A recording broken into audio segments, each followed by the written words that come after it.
Cuando tenemos tantos motivos importantes, ¿no? Para pedirle al Señor que resuelva cosas que por ahí nosotros la vemos difícil, ¿no? Pero para Dios no es imposible. Hay milagros que el Señor puede obrar, puede hacer y generalmente nos desanimamos al ver que hay cosas que podrían estar mejor, que podrían estar solucionadas hace tiempo, tal vez. Y el Señor nos sigue insistiendo sobre lo mismo, mostrándonos que tenemos que aprender algo y saber que tiene que lograr y nos tenemos que aferrar más a Él. Pensaba en lo que tenemos que hablar hoy, que lo venimos aprendiendo en la iglesia, estamos estudiando el libro de Hechos, el capítulo 21 que tocaba para hoy, un texto que después vamos a hablar, pero quisiera saber, a ver si alguno voy a decir una cita bíblica, a ver si se sabe alguna de memoria, para por lo menos así, en Gálatas 2:20, ¿sabe alguno? ¿No se acuerdan? Vamos a buscarlo.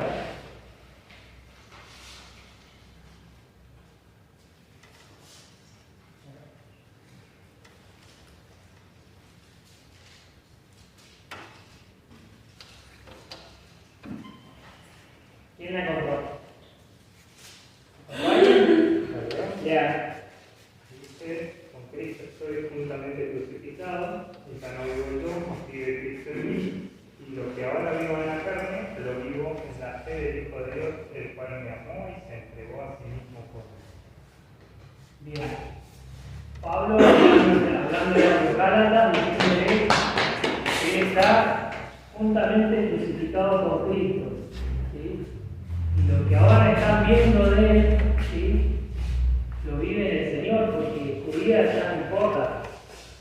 Su vida ya le pertenece al Señor. Y su vida es con el Señor. ¿Sí? ¿Por qué su vida es con el Señor? Porque el Señor hizo algo por él, ¿sí? Que lo amó y murió por él. Entonces él entrega su vida, no obligado, sino voluntariamente a su Señor, porque lo reconoce como tal. ¿Sí? Y este es un texto, no sé si alguno lo tiene marcado en la Biblia, es un texto que debería identificar la vida del creyente. O sea, debería identificar, no porque tenga marcado el texto, sino porque su vida habla de esto. ¿Sí? Porque generalmente los cristianos tenemos la denominación de cristianos, pero la Biblia nos muestra que además de tener la denominación de cristianos, tenemos que vivir como cristianos, tenemos que pensar como cristianos, ¿sí?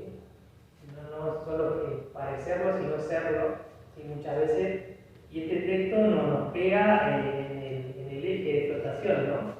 Porque muchas veces esto no se manifiesta en la vida, no se manifiesta en mi vida.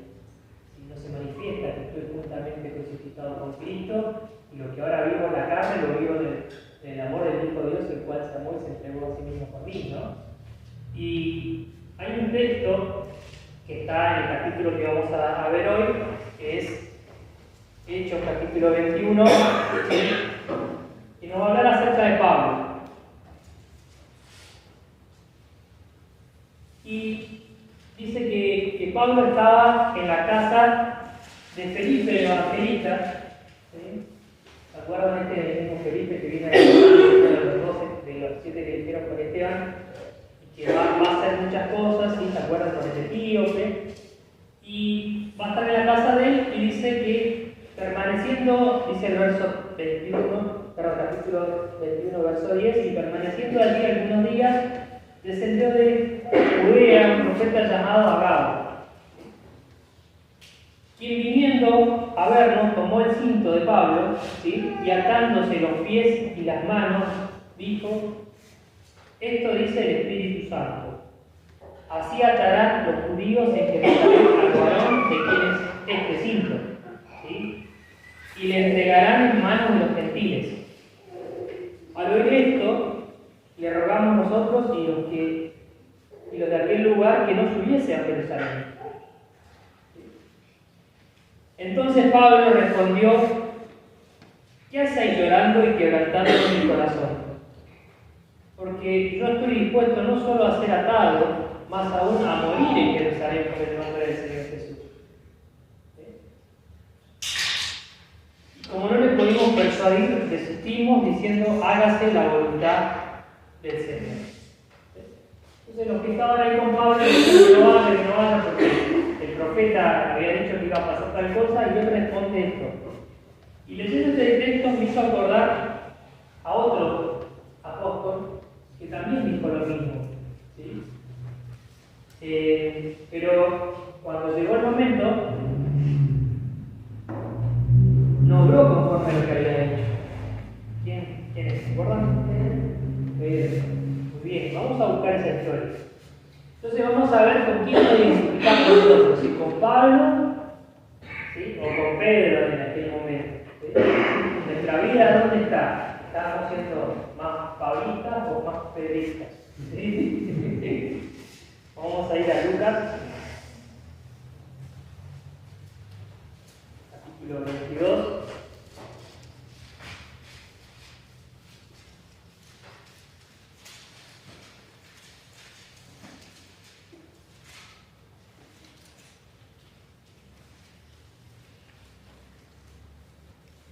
Pensemos en la vida personal, ¿no? De cada uno. A Pablo le estaban diciendo que no haga, que no vaya, que él dijo: no, son los otros, estoy dispuesto a ir, sino que también voy a ir y estoy dispuesto a morir. Y dice, verso 31 del capítulo 22, y dijo el Señor: Simón, Simón, está hablándole a Pedro, he aquí Satanás os ha pedido para zarandearos como a trigo. ¿Sí? Pero yo he rogado por ti, que tu fe no falte, y tú, una vez vuelto, confirmarás a tus hermanos. ¿Sí? Esto es lo que el Señor le está advirtiendo a Pedro. Y le dijo: Señor, dispuesto estoy a ir contigo no solo a la cárcel, sino también a la muerte. ¿Sí? Y él le dijo: Pedro, te digo que el gallo no cantará aún antes que tú niegues 3 veces que me conoces. Y una vez que lo prenden al Señor, que lo arrestan, ¿sí?, dice el verso 54, prendiéndole le llevaron y le condujeron a casa del sumo sacerdote, y Pedro le seguía de lejos. Y habiendo encendido fuego en medio del patio, se sentaron alrededor, y Pedro se sentó también entre ellos. Pero una criada al verle sentado al fuego se fijó en él y dijo: también este estaba con él. Pero él lo negó, diciendo: mujer, no le conozco, no lo conozco. Un poco después, viéndole otro, dijo: tú también eres de ellos. Y Pedro dijo: hombre, no lo soy. Como una hora después, otro afirmaba, diciendo: verdaderamente también este estaba con él, porque es Galileo. Pedro dijo: hombre, no sé lo que dices. Y enseguida, mientras él todavía hablaba, el gallo cantó. ¿Sí? Entonces, vuelto el Señor, miró a Pedro, y Pedro se acordó de las palabras del Señor que le había dicho: antes que el gallo cante, me negarás 3 veces. Y Pedro, saliendo afuera, lloró amargamente. ¿Sí? Entonces, una cosa es decirlo, ¿sí?, y otra cosa es hacerlo, ¿no? Muchas veces decimos: es diferente, o sea, el decir sí, acá en la reunión, en el lugar donde nos congregamos, en la chata, donde vamos, podemos decir que todos somos cristianos, que estamos todo bien, pero el tema no es dentro de la iglesia, el tema es afuera, ¿sí? Cuando hay que testificar, cuando hay que vieron el monte que tenía Felipe, ¿no?, el evangelista. Porque había extendido el evangelio por toda Asia, donde estaba él. Cuando arrestaron a Esteban, todo el estudio que pasó, salió disperso Felipe también, y el Señor lo usó, lo utilizó a Felipe para hacer algo. Ahora Pedro, ¿sí?, tenía estas actitudes, ¿sí?, era muy fervoroso, ¿sí?, yo le diría muy sensual, muy, cuando escuchaba el mensaje, como que espíritu lo elevaba arriba, pero después cuando bajaba la realidad, obraba carnalmente, no obraba espiritualmente. ¿Sí? Entonces el Señor lo advierte, le dice a Satanás, te vas a zarandear, te va a mover, te va a hacer pasar por pruebas, y cuando tengas que pasar por pruebas, ahí se va a ver tu fe. Ahí se va a mostrar de qué estás hecho, Pedro. ¿Sí? Y si vemos la historia y la comparamos con Pablo, ¿sí? Pablo siendo un enemigo del Señor, del camino y todo lo que hemos aprendido, va a decir que él no solamente estaba dispuesto a que lo aten, sino hasta que lo maten por el Señor. Y después va a decir esta palabra, con Cristo estoy justamente crucificado. ¿Sí? Entonces la Biblia nos enseña que podemos decir y no hacer, ¿sí? O decir y hacer. ¿Sí? Porque Pablo tuvo una carrera complicada, ¿no? Los viajes misioneros, lo apedrearon, lo azotaron, ¿sí? Lo echaron fuera de la ciudad, estuvo preso. Todo lo que nos enseñaron que pasó Pablo por causa del nombre del Señor.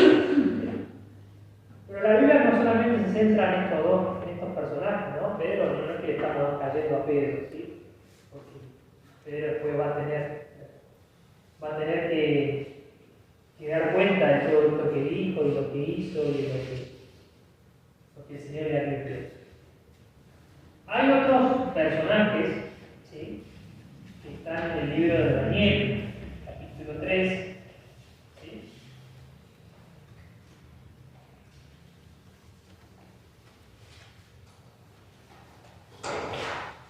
Es una historia que conocemos bastante, ¿no? Dice el capítulo 3, verso 1 de Daniel: el rey Nabucodonosor hizo una estatua de oro cuya altura era 60 codos y su anchura era 6 codos. La levantó en el campo de Dura, en la provincia de Babilonia. Y envió el rey Nabucodonosor a que se reuniesen los sátrapas, los magistrados, los capitanes, los regidores, tesoreros, consejeros, jueces, todos los gobernantes de su provincia, para que viniesen a la dedicación de la estatua que el rey Nabucodonosor había levantado. Dice que fueron todos ellos a adorar. Y el verso 4 dice: y el pregonero anunciaba en alta voz y mandase a vosotros, oh pueblos y naciones, al oír el son de la bocina, de la flauta, del tamboril, del arpa, del salterio, de la zampoña y de todo instrumento de música, os postréis y adoréis la estatua de oro que el rey ha levantado. ¿Sí? Acá había una exigencia religioso-política, más o menos, porque era el rey que manejaba todo el gobierno. Había una imagen, un ídolo, en el cual todo el pueblo tenía que adorar cuando escuchaban estos instrumentos. ¿Y qué era? El castigo era, dice el verso 6, estaba el castigo del mismo. Cualquiera que no se postre, adore, inmediatamente será echado dentro del horno de fuego ardiente. Ese era el castigo, para que lo veamos gráficamente lo que les pasaba a aquel que no adoraba. Por lo cual, al oír todo el pueblo, la bocina, todos los instrumentos, ¿sí? Se postraron y adoraron la estatua de oro del rey Nabucodonosor había levantado. O sea, la multitud hacía caso y adoraba lo que le decía. Decía: tenés que adorar a esta imagen, adorarlo, tenés que hacer esto, así. No pensaban ni discernían lo que hacían, sino directamente por miedo a morir, lo hacían. ¿Sí? Porque echaban a los fuegos y quedaban rostizados. Ahora, ¿qué pasa? Resulta, ¿sí?, que estaban los amigos de Daniel, ¿sí?, y los sátrapas, y los que estaban ahí les tenían bronca, los que estaban dentro del gobierno. Dice el verso 12 que los habían acusado anteriormente, y dice: hay unos varones judíos los cuales pusiste sobre los negocios de la provincia de Babilonia, Sadrach, Mesach y Abednego. Estos varones, oh rey, no te han respetado, no adoran tus dioses, ¿sí?, ni adoran la estatua de oro que has levantado. Entonces Nabucodonosor dijo con ira y con enojo que trajesen a Sadrach, Mesach y Abednego al instante, y fueron traídos estos varones razones delante del rey. Y habló Nabucodonosor y le dijo: ¿es verdad, Sadrach, Mesach y Abednego, que vosotros no honráis a mi Dios, ni adoráis la estatua de oro que he levantado? Ahora pues estáis dispuestos para que al son de la bocina, de la flauta, del tamboril, del arpa, del flauto, de la zarponia y todo instrumento de música, os postréis y adoréis la estatua que he hecho, porque si no la adoréis, en la misma hora seréis echados en medio del horno de fuego ardiendo. ¿Y qué Dios será el que os libre de mi mano? ¿Sí? ¿Qué pasaba? Lo pusieron a prueba, ¿sí? Pusieron a prueba a estos hombres, y el rey, ¿sí?, le hace una pregunta. O sea, ustedes no van a adorar cuando no estoy diciendo lo que yo mandé. Ahora, ¿quién lo va a librar de mi mano? ¿Sí? ¿Quién lo va a librar de lo que voy a hacer? No hay Dios que lo pueda librar. ¿Sí? Entonces, Sadrach, Mesach, Abednego respondiendo al rey Nabucodonosor, diciendo: no es necesario que te respondamos sobre este asunto. ¿Por qué no es necesario? Porque el rey ya sabía lo que estaban haciendo y ellos sabían que el rey sabía cómo se comportaba. Dice el verso 17: he aquí nuestro Dios, a quien servimos, puede librarnos del horno de fuego ardiendo, y de tu mano, oh rey, nos librará. Me imagino la cara del rey cuando le dijeron esto. Sí, dijo: listo, muchachos, así que son cancheros. Al horno, ¿sí? Y si no sepa, ¿sí?, le dicen: oh rey, que no serviremos a tus dioses y tampoco adoraremos la estatua que has levantado. Entonces Nabucodonosor se llenó de ira y se demudó al aspecto de su rostro contra Sadrach, Mesach y Abednego, y ordenó que al horno se calentase 7 veces más de lo acostumbrado. Y mandó a hombres vigorosos que tenía en su ejército que atasen a Sadrach, Mesach y Abednego para echarlos al horno del fuego ardiente. Igual que Pedro, ¿sí? Igual que Pedro. Entonces estos varones fueron atados con sus mantos, sus calzas, sus turbantes, sus vestidos, fueron echados dentro del horno del fuego ardiente. Y como la orden del rey era apremiante y lo habían calentado mucho las llamas, el fuego mató a aquellos que habían alzado a Sadrach, Mesach y Abednego. Y estos 3 varones, Sadrach y Abednego, cayeron atados dentro del horno del fuego ardiente. Entonces el rey Nabucodonosor se espantó y se levantó apresuradamente y dijo a los de su consejo: ¿no echaron a 3 varones atados dentro del fuego? Y ellos respondieron: es verdad, rey. Y él dijo: he aquí yo veo 4 varones sueltos, que se pasean en medio del fuego sin sufrir ningún daño. Y el aspecto del cuarto es semejante a hijo de los dioses. Entonces Nabucodonosor se acercó a la puerta del horno de fuego ardiente y dijo: Sadrach, Mesach y Abednego, siervos del Dios Altísimo, salid y venid. Entonces Sadrach, Mesach y Abednego salieron en medio del fuego y se juntaron los sátrapas, los gobernadores, los capitanes, los consejeros del rey, para mirar a combatir, como el fuego no había tenido poder alguno sobre sus cuerpos, ni aun el cabello de sus cabezas se había quemado. Sus ropas estaban intactas, ni siquiera olor a fuego tenían. ¿Sí lo creen esto?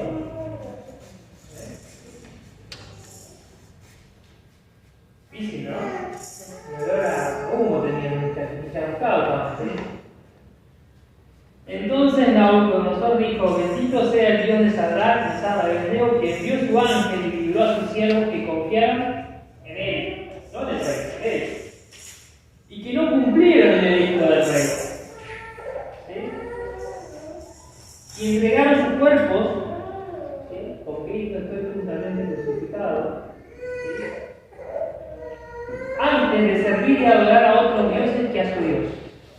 ¿Sí? Por lo tanto, decretó que todo el pueblo de nación lengua que dijere blasfemia contra el Dios de Sadrach, Mesach y Abednego sea descuartizado, su casa convertida en muladar, por cuanto no hay Dios que pueda librar como este.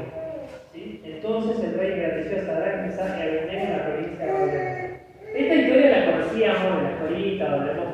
odiaba, pero es una historia que habla acerca de lo mismo, ¿no?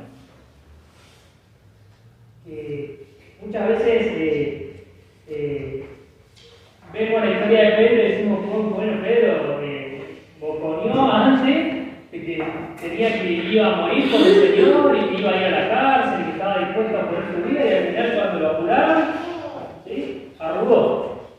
Ahora, estos jóvenes que tenían una posición importante, ¿sí? Estaban en los negocios del rey, no les importó eso. Le cambiaron las condiciones donde vivían, le cambiaron las reglas, ¿no? Como nos pasa a nosotros. Un día nos levantamos y nos dijeron, bueno, existe esta ley, que hay que cumplirla, que hay que hacerla, bueno, hay que respetarla, ¿sí? Y le pusieron un ídolo por delante. Y si no adoraba ese ídolo, a morir, a la muerte, al horno. ¿Qué hubiésemos hecho nosotros en la situación de Sadrach, Mesach y Abednego? ¿Qué hubiese pasado con nuestra vida? O sea, ¿hubiésemos puesto por delante nuestra vida? ¿Hubiésemos valorado más, ¿sí?, el cuerpo?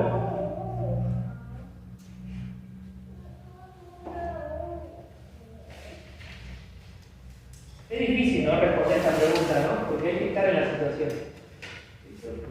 Tendría que estar en la situación para responder. Ahora, vamos a buscar otra historia que está en Lucas, capítulo 9.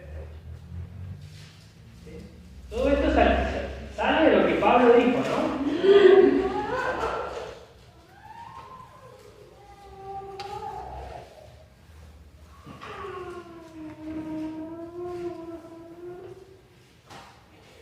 Que nos enseña a nosotros muchas veces a replantear cosas, ¿no? Cuando decidimos, cuando planificamos, cuando hacemos, cuando pensamos que tenemos mucha vigorosidad, muchas ganas, muchos proyectos.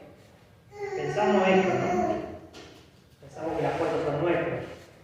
Dice el verso 23 del capítulo 9. Y decía a todos: si alguno quiere venir en pos de mí, si alguno quiere decir que es cristiano, que sigue a Cristo, que es el Señor, niéguese, ¿qué dice? A sí mismo. O sea, ¿qué es negarse a sí mismo? Es poner en primer lugar al Señor. ¿Sí? Tome su cruz cada día y sígame. Porque todo el que quiera salvar su vida, ¿qué va a pasar?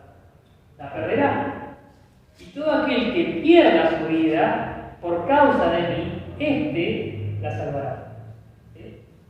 Porque acá hay dos cosas, y Satanás muchas veces nos confunde, ¿no? Una cosa es la vida física que tenemos nosotros, ¿sí?, cuando nacemos, pero otra es nuestra vida espiritual.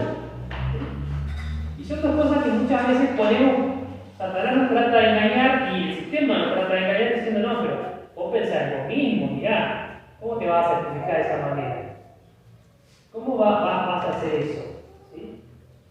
Y perdemos el foco de que tenemos una eternidad por delante y que priorizamos el hoy, ¿no? Ese es el engaño. Esa es la falsa verdad que muchas veces el mundo nos quiere vender. Entonces el Señor nos baja aquí y nos dice: bueno, vos querés priorizar tu vida, la vas a perder. Pero si la perdés, la vas a ganar. Pareciera una contradicción, ¿no?, que el Señor nos plantea. Ahora, en esa contradicción, ¿sí?, en mostrarnos juntamente crucificados con Cristo, estamos ganando, ¿sí?, una eternidad de gozo con Él. Porque si perdemos nuestra vida, ¿sí?, haciendo lo que a nosotros nos parece, comportándonos de una manera que no agrada al Señor, ¿qué estamos haciendo? ¿Sí? Esto no tiene nada que ver con la salvación, ¿sí? Somos todos salvos, todos hemos aceptado al Señor. Todo lo que estamos haciendo es heno, madera y hojarasca. ¿Sí? Si nosotros decimos que somos, pero no hacemos, o cuando nos apretan un poco de adorar hacemos. Póngale el nombre que sea al libro, ¿sí? No hablemos de una estatua, así que algo muy. Puede ser un trabajo, puede ser una ocupación, un hobby, algo que le quita el primer lugar al Señor. Y por esto no quiere decir que no hay que trabajar, no hay que hacer eso, no lo estoy diciendo. Pero lo que nos está planteando Pablo es, ¿está nuestra vida crucificada por el Señor? ¿Sí? Para que llegado el caso de que nos zarandee Satanás como nos zarandeó a Pedro, tengamos bien claras las cosas, ¿o no? O en el momento de que seamos zarandeados vamos a orar como Pedro, perdón. Lo vamos a negar, lo vamos a suavizar la palabra, no es tan así. Entonces, el consejo del Señor es, si alguno quiere venir en pos de mí, niéguese a sí mismo y tome su cruz. ¿Sí? Llevar una cruz no es fácil, ¿Sí? No es fácil. Pero es imposible. ¿Sí? Cada día, no es que, llevo la cruz del Señor, ya está un día, no. Cada día, mientras estamos en esta vida. Y síganme. ¿O piensan que es sencillo ser creyente? Si pensamos que es sencillo ser creyente, estamos equivocados. Estamos equivocados. Porque para ninguno de los apóstoles o de los cristianos de la primera era fue sencillo.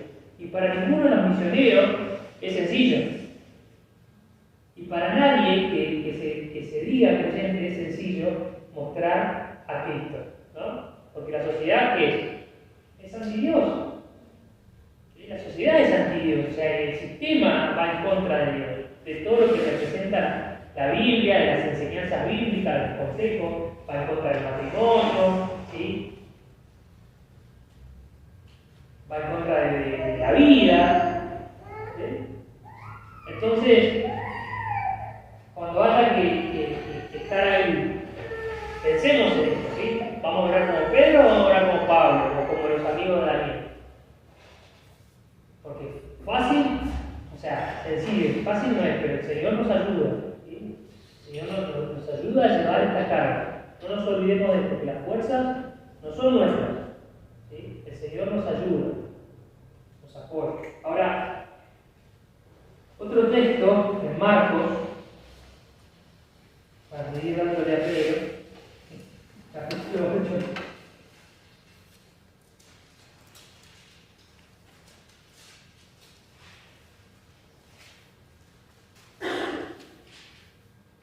El verso 31.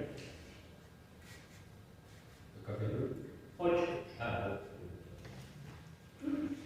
Dice el verso 31, y comenzó, son palabras que el Señor estaba haciendo, y comenzó a enseñarles que era necesario al Hijo del Hombre para hacer mucho, ser desechado por los ancianos, por los principales sacerdotes, por los escribas, y ser muerto y resucitado después de 3 días.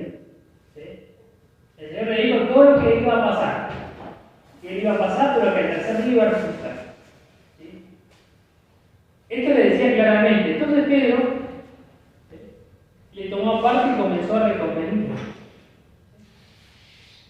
Imagínense cuando el Señor les había dicho todo lo que iba a pasar, entonces Pedro no dijo, no, vení, Señor, te voy a decir algo.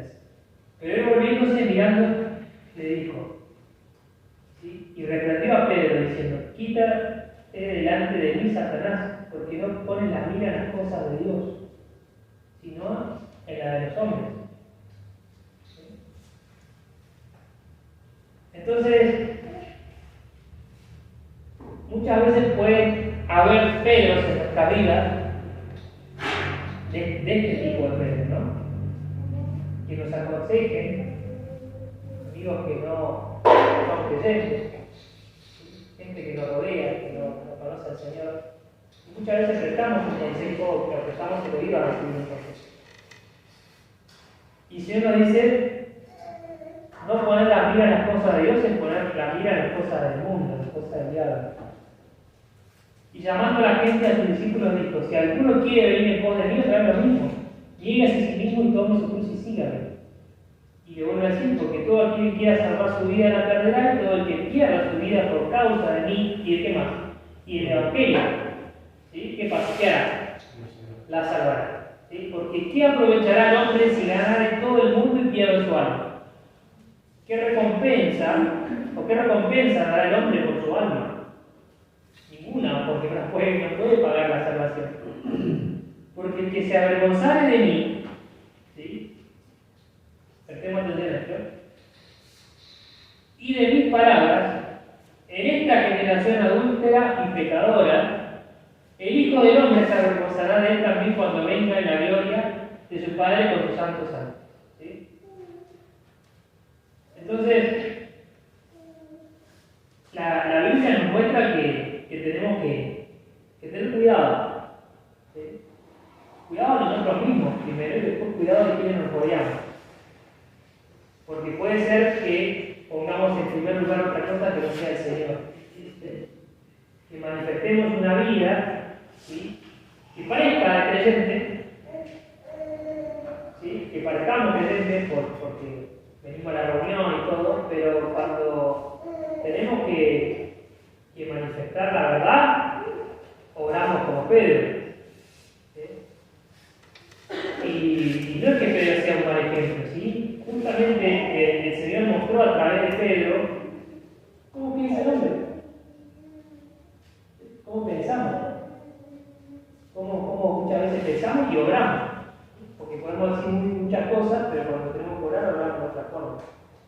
Y nos muestra Pablo, ¿sí? que sí manifestó una conversión genuina, ¿sí? Porque él era enemigo, ¿sí?